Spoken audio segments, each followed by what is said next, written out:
दुआओं की दौलत। एक बुजुर्ग शिक्षिका भीषण गर्मी के दिन में बस में सवार हुई।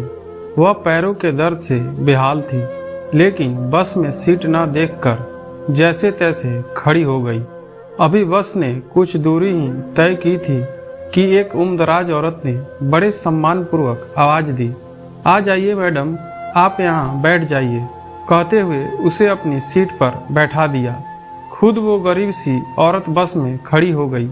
मैडम ने दुआ दी, बहुत बहुत धन्यवाद, सच में मेरी बहुत बुरी हालत थी।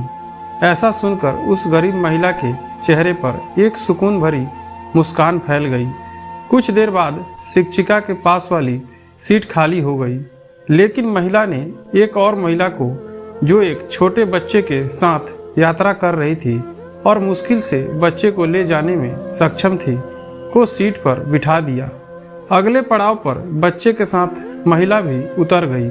सीट खाली हो गई, लेकिन नेक दिल महिला ने बैठने का लालच नहीं किया, बल्कि बस में चढ़े एक कमजोर बूढ़े आदमी को बैठा दिया, जो अभी अभी बस में चढ़ा था।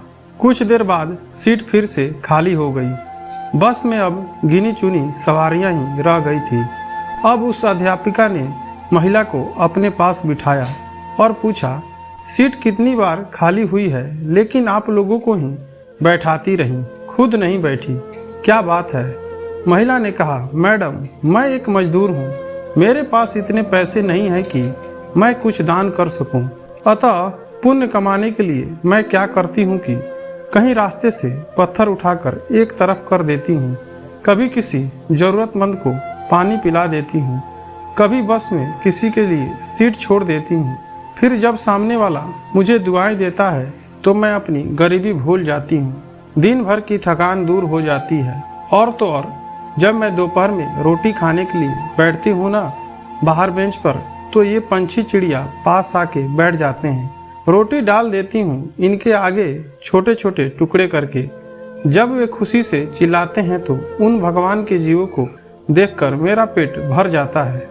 पैसा धेला ना सही, सोचती हूँ दुआएं तो मिल ही जाती है ना, मुफ्त में फायदा ही है ना, और हमने लेकर भी क्या जाना है यहाँ से। वह शिक्षिका अवाक रह गई। एक अनपढ़ सी दिखने वाली महिला इतना बड़ा पाठ जो पढ़ा गई थी उसे। अगर दुनिया के आधे लोग ऐसी सोच को अपना ले तो धरती स्वर्ग बन जाएगी। दोस्तों, कहानी कैसी लगी कमेंट करके हमें ज़रूर बताना। धन्यवाद।